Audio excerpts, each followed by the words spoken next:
Hello mga kamars, mga kapars. Good morning po sa ating lahat. Today is Wednesday na. So, shout out everyone. Point ko walang maisip. Ako ay andito, nagtatambay kay Sissy Mars.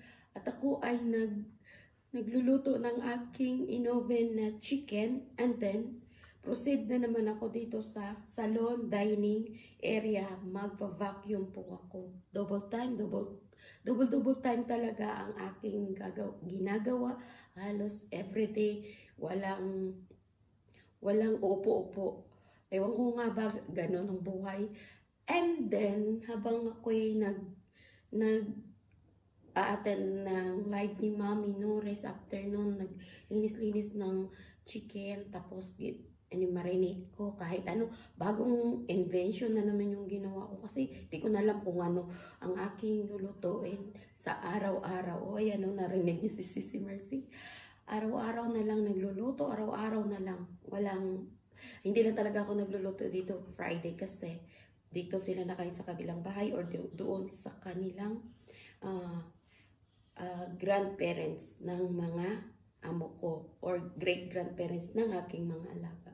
So today, habang okay na yung aking pagluluto, nakapag-imis na rin ako kanina sa taas na naayos ko na rin yung aking 2 kwarto doon na dapat linisin. So, babalikan ko na lang yun maya-maya pagtapos ko totally dito sa baba kasi nag-aakyat baba lang. So ngayon, dal is real. Ako ay magpa-vacuum na talaga as in para ang mahirap kasi ngayong winter time. Di ba may pusa pa kaming kung saan nagtatalong-talong, kung saan napupunta. So ang kanyang parang balahibo sa katawan is nalipad-lipad kung saan na lang. At saka yung mga sinusot ng mga amo, di ba? Ang kakapal at saka yung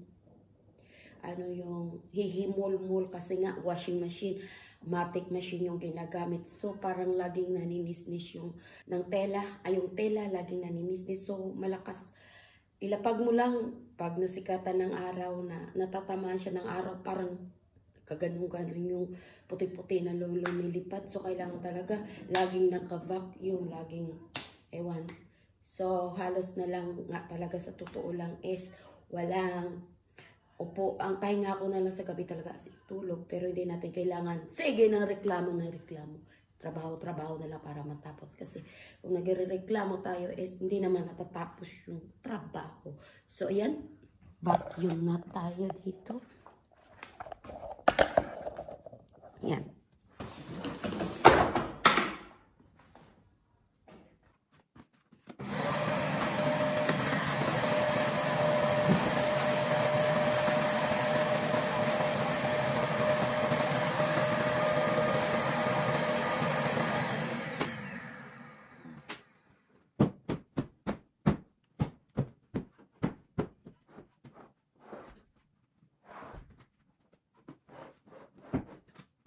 Ayan ang ginagawa ko.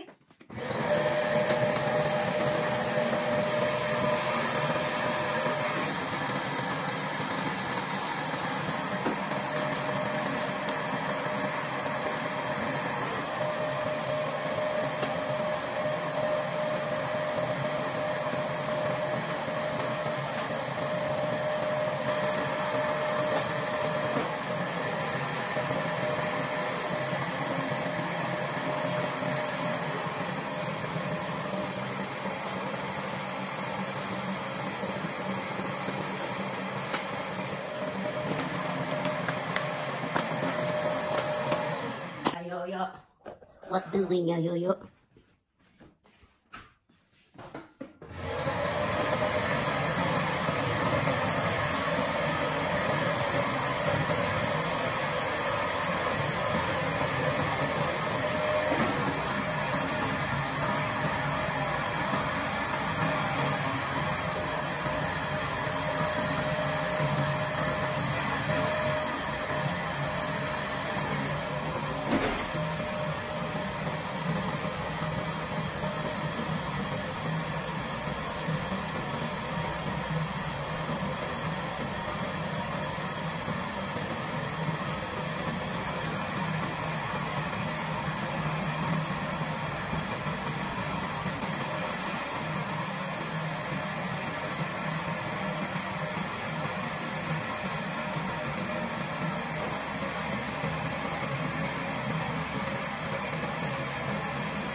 Grabe. Para naman akong hinihingal mga kamars.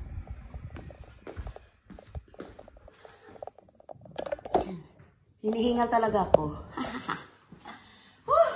Dito pa lang ako, pero ewan, hinihingal na ako. Grabe ba? Dahil din pag may time, hindi naman ako matapat, pero hinihingal ako. Ay nga pala mga commerce, bago ako mag-continue, bago ko i-push yung couch na yun, pabalik dito. Shoutout nga pala sa sa mga taong hindi ko mapagbigyan talaga ng inano nila sa akin, nilalapit.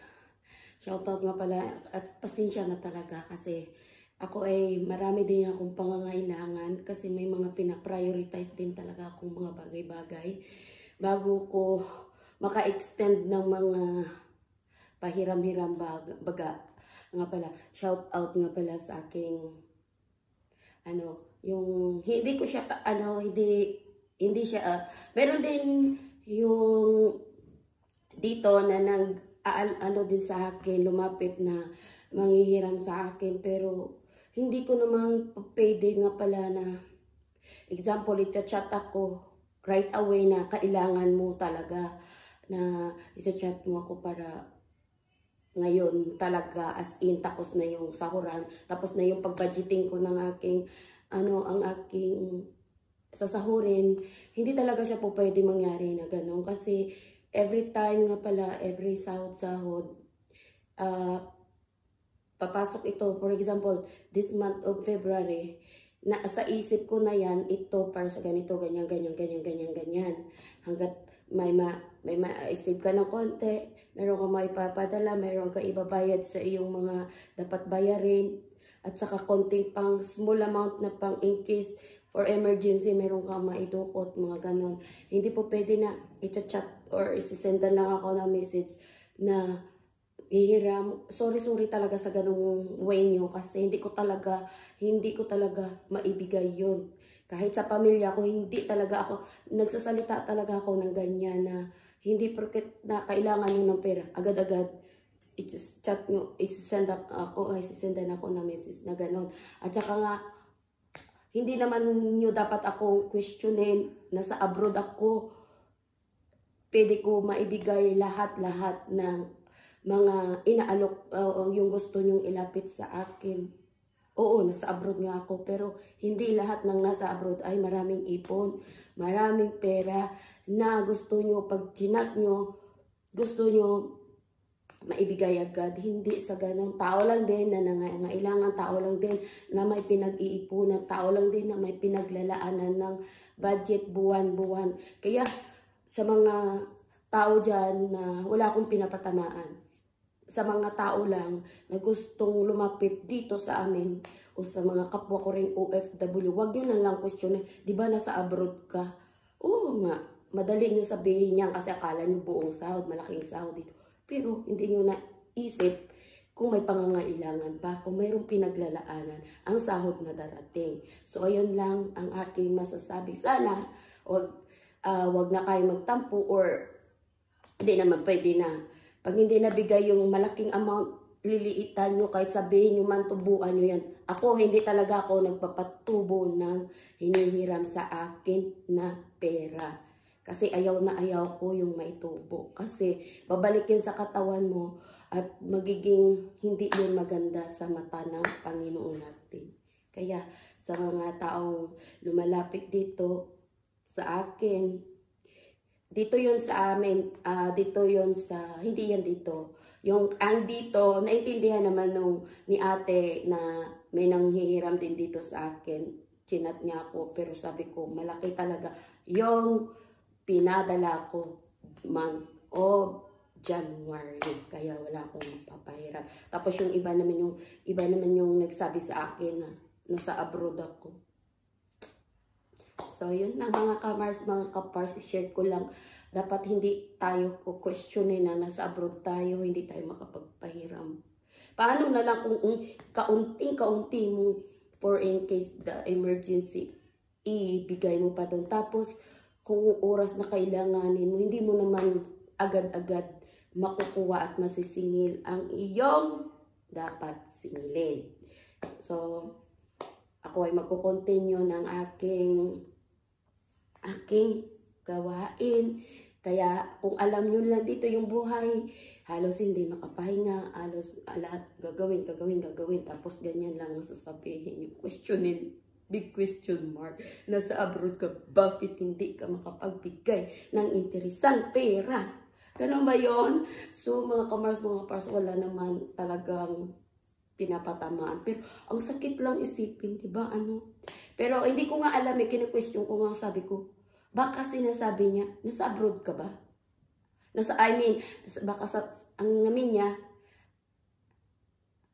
hanggang ngayon nasa abroad ka pa ba? Or nasa abroad ka, hindi ka makapagpahiram. Hindi ko alam, dalawa yun dalawang tumakbo sa utak ko. Siguro sabi ko, alam niya na yun kasi nakikita niya sa ko kasi friend naman kami sa FB. O makikita niya yun. Pero kaya sabi ko, kakasama naman ng loob. Kukwestiyonin tayo dito ng ganun. So hanggang dito dalawa baka pars medyo nagdadaldal na naman si Soldier Dad sa aking pag-vlog ngayon kasi parang nasama talaga ang loob ko kasi ako hanggat kaya ko kasi gagawa ko ng paraan, hindi na alam ko may tatakbo ako doon, hindi kasi yung mga plano ko sa buhay, kailangan kung anong gusto ko mapasa akin, iniipunan ko yung pakunti-kunti talaga hanggat mapapasa akin. At saka meron din kasi ako mga project na dapat tugtuunan ng sahod ko. Himbis na 2 taon, 3 taon pa yan siya o ano pa yan siyang taon. Kung po pwede palang tapusin ko sa early as na kaya ko. Kaya ganun, kaya gigipit din naman tayo. Tao lang naman tayo nangangailangan, diba? Hindi naman kailangan na kukwestiyonan talaga. Grabe. Kakasama lang ng feelings. So, tatapusin ko na ito mga kamars, mga kapars. Dinugtong ko lang ito kasi parang nagko-question sa aking isip. Ay, ano ginagawa mo dyan? May pakita ko sa'yo.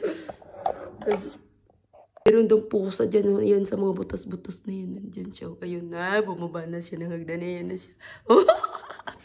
So, yun na lang mga kamars, mga kapars. See you on my next vlog. Thank you, everyone.